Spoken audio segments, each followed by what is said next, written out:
Hey guys, welcome back to my channel. आज मैं discuss करूँगी इम्पोर्टेंट क्वेश्चन फॉर MMPC 05 का।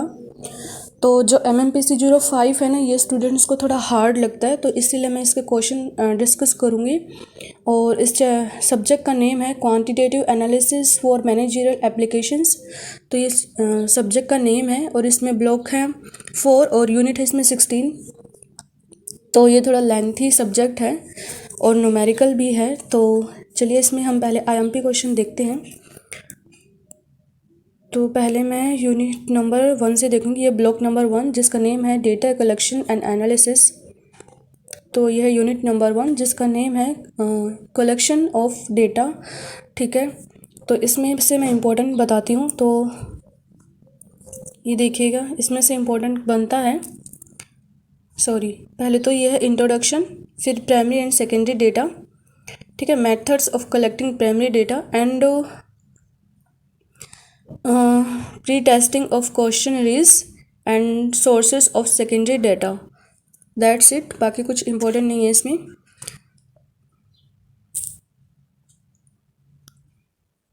उसके बाद चलते हैं यूनिट नंबर 2 पे, जो कि है presentation of data. Okay,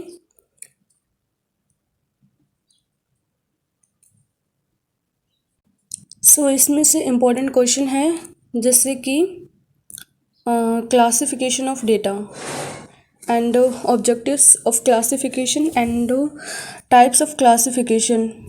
that's it, बाकी कुछ इसमें से इतना इम्पोर्टेंट नहीं लग रहा मुझे। उसके बाद है यूनिट नंबर 3,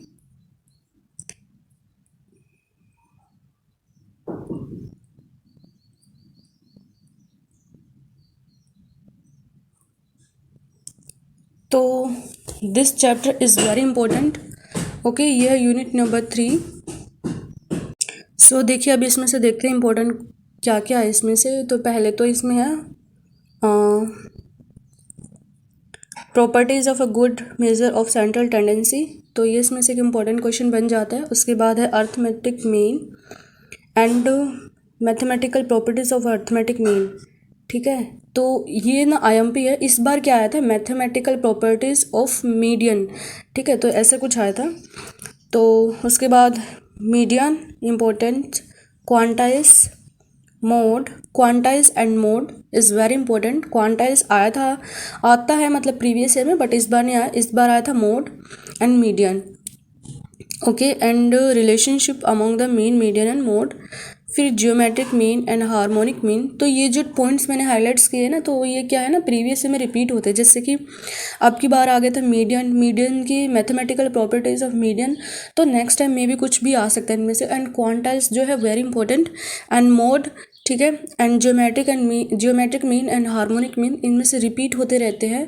ओके, देन उसके बाद हम देखते हैं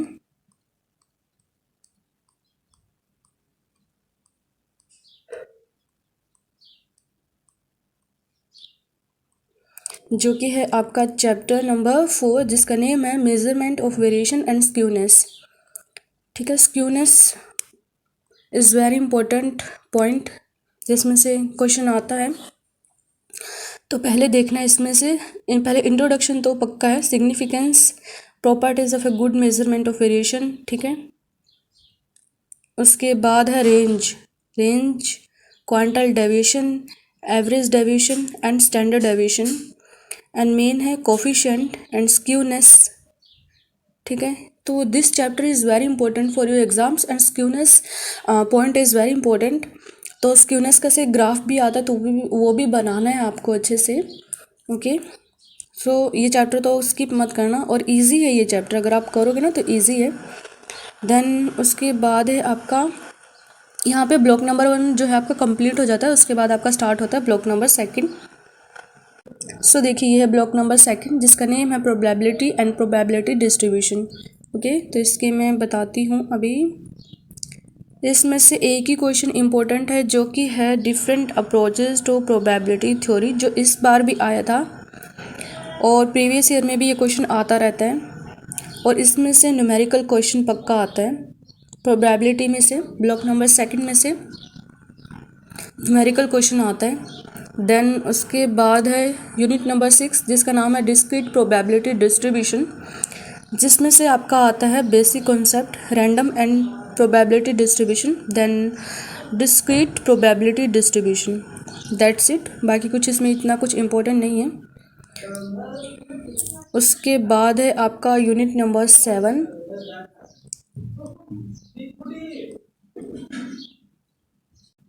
सो ये जो चैप्टर है ये कुछ इतना इम्पोर्टेंट नहीं लगा मुझे, और ना ही प्रीवियस ईयर में मुझे इसका कुछ क्वेश्चन दिखा है, बट इसमें से न्यूमेरिकल क्वेश्चन आ सकता है। ओके, न्यूमेरिकल आ सकता है इसमें से, बाकी इसमें से थ्योरी तो कुछ नहीं आएगा।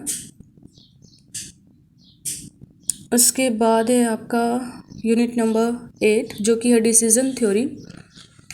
सो इसमें से आपका आता है decision tree approach, that's it. इसमें से भी इतना कुछ इम्पोर्टेंट नहीं है। सो यहाँ पे आपका ब्लॉक नंबर जो सेकंड है ये कंप्लीट हो जाता है। उसके बाद आपका स्टार्ट होता है ब्लॉक नंबर 3। ये है आपका ब्लॉक नंबर 3 जो कि है सैम्पलिंग एंड सैम्पलिंग डिस्ट्रीब्यूशन।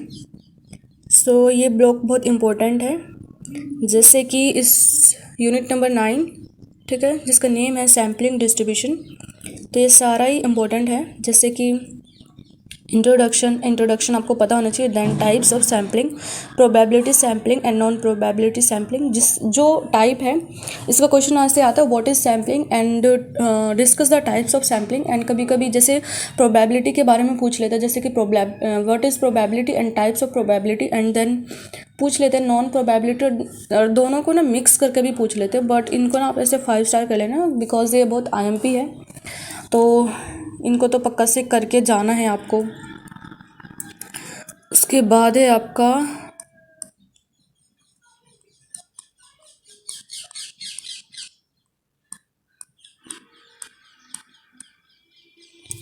देखिए यूनिट नंबर 10 जो कि है सैम्पलिंग डिस्ट्रीब्यूशन।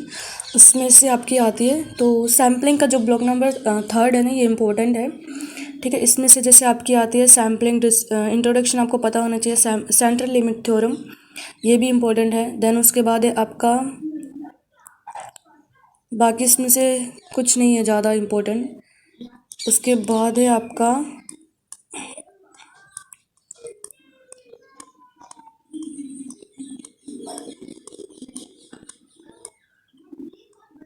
जो है आपका यूनिट नंबर 11 जो कि टेस्टिंग ऑफ हाइपोथेसिस।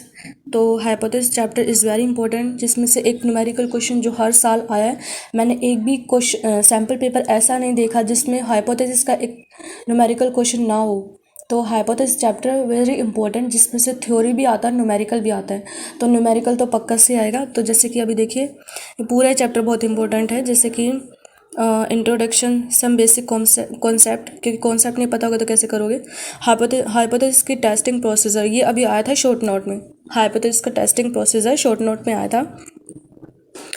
देन उसके बाद ये सारे पॉइंट्स आपको पता होने चाहिए, क्योंकि अगर जब तक आप इस चैप्टर को अच्छे से करोगे नहीं ना, तब तक न्यूमेरिकल को हाथ भी नहीं लगा सकते। ओके, जब ये चैप्टर कर लोगे तभी न्यूमेरिकल आपसे सॉल्व होंगे। एंड ये जो चैप्टर इतना इजी नहीं है देखने में, जिसने मैथ पढ़ा नहीं है उसके लिए थोड़ा डिफ़िकल्ट हो सकता है, बट करोगे तो इजी है।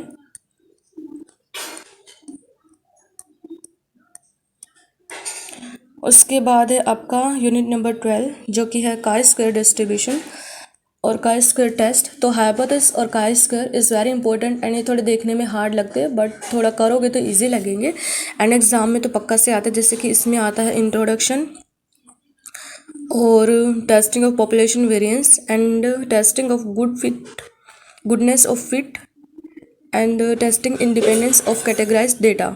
तो ये क्वेश्चन एग्जाम में आता है, और ये क्वेश्चन आपको पक्का से कर लेना है। और काई स्क्वायर और हाइपोथेसिस वाले सब न्यूमेरिकल और थ्योरी दोनों ही आते हैं। ओके, देन उसके बाद में आपका ब्लॉक नंबर जो 3 है यहाँ पे कंप्लीट हो जाता है। उसके बाद आपका स्टार्ट होता है ब्लॉक नंबर 4। ये है आपका ब्लॉक नंबर 4 जो कि है फोरकास्टिंग मेथड, और ये है आपका यूनिट नंबर 13 जो कि है बिजनेस फोरकास्टिंग। सो इसमें से थ्योरी क्वेश्चन आता है, जैसे कि introduction, forecasting long term and medium and short term, that's it. उसके बाद है आपका नेक्स्ट चैप्टर जो कि है यूनिट नंबर 14 एंड 15 दोनों ही बहुत इंपॉर्टेंट है। कोरिलेशन से इस बार आया था एक न्यूमेरिकल क्वेश्चन, ठीक है, कोरिलेशन से। और मैंने बहुत सारे प्रीवियस ईयर क्वेश्चन पेपर देखे जिसमें कोरिलेशन का न्यूमेरिकल आया है, तो this chapter is very important. तो देखिए इसमें से मैं बताती हूँ आईएमपी क्या क्या है। जैसे कि पहले तो इसका इंट्रोडक्शन, फिर कोरिलेशन कोफिशिएंट, देन उसके बाद है रैंक कोरिलेशन कोफिशिएंट और auto correlation and time series analysis. ये पॉइंट्स इसमें आईएमपी है, लेकिन कोरिलेशन का इंट्रोडक्शन एंड न्यूमेरिकल क्वेश्चन इसमें पक्का से आता है, ये आपको स्किप नहीं करना है बिल्कुल। और उसके बाद हम देखते हैं यूनिट नंबर 15 जो कि है रिग्रेशन। There go.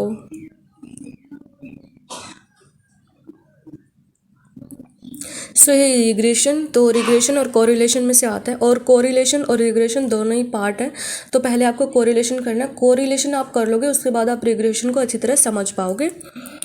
तो ये देखिए ये है आपका रिग्रेशन। इसमें से आपका आता है introduction, fitting a straight line, that's it. Regression की ना आपको न्यूमेरिकल नहीं आता, इसमें से आपकी आती है थ्योरी, और कोरिलेशन से आपका आता है न्यूमेरिकल भी और थ्योरी भी।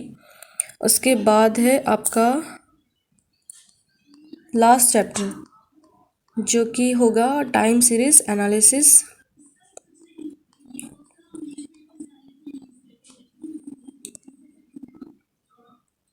तो देखिए ये है आपका लास्ट चैप्टर जो कि है 16 टाइम सीरीज एनालिसिस। इसमें से आईएमपी है, इसमें से न्यूमेरिकल भी आता है और थ्योरी भी आता है, जैसे कि introduction and decomposition of methods and examples. Okay, इसको आपको कर लेना अच्छे से, और इसमें आपका थ्योरी और न्यूमेरिकल दोनों ही आता है। बट अगर आप बात करोगे, मैं बात करूँ कोरिलेशन, रिग्रेशन और टाइम सीरीज एनालिसिस से, तो कोरिलेशन को आप स्टार करना। कोरिलेशन से न्यूमेरिकल क्वेश्चन बहुत आता है, बट कभी कभी ऐसा होता है जैसे कोरिलेशन से नहीं आया तो टाइम सीरीज से आ जाएगा, बट मोस्टली आता है कोरिलेशन से। सो गाइस, आज मैंने डिस्कस किया आईएमपी क्वेश्चन फॉर एमएमपीसी 05 के।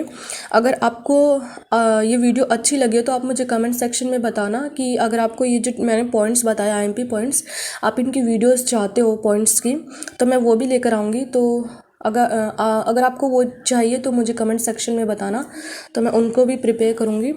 और मुझे ना कमेंट सेक्शन में बताया कीजिए कि आपको मेरी वीडियोस कैसी लगती है, ताकि मुझे भी थोड़ा मोटिवेशन मिले, मुझे पता चले कि आपको मेरी वीडियोस पसंद आ रही है। तो और मेरी अगर ये पीडीएफ का, अगर आपको ये नोट्स है इनकी पीडीएफ चाहिए तो you can pin me on the my Telegram channel, link in the description below. And if my videos are helpful then please subscribe my channel and share with the friends. And साथ ही में ना bell icon को भी press कर लेना, so you get the notification when I upload my next video. Okay, and so guys, मेरी video अच्छी लगी हो ना तो लाइक कीजिएगा, अपने फ्रेंड्स के साथ शेयर कीजिएगा, बिकॉज जैसे कि मैं अपने हर वीडियो में बोलती हूँ कि जो ज्ञान होता है ना वो बांटने से बढ़ता है। अगर आप बांटोगे ना तो आपका भी ज्ञान बढ़ेगा ही। सो लाइक करना, शेयर करना, एंड कुछ भी डाउट होना तो कमेंट सेक्शन में लिखना बिल्कुल मत भूलना। मिलते हैं मेरी नेक्स्ट वीडियो में। Till then take care, bye bye.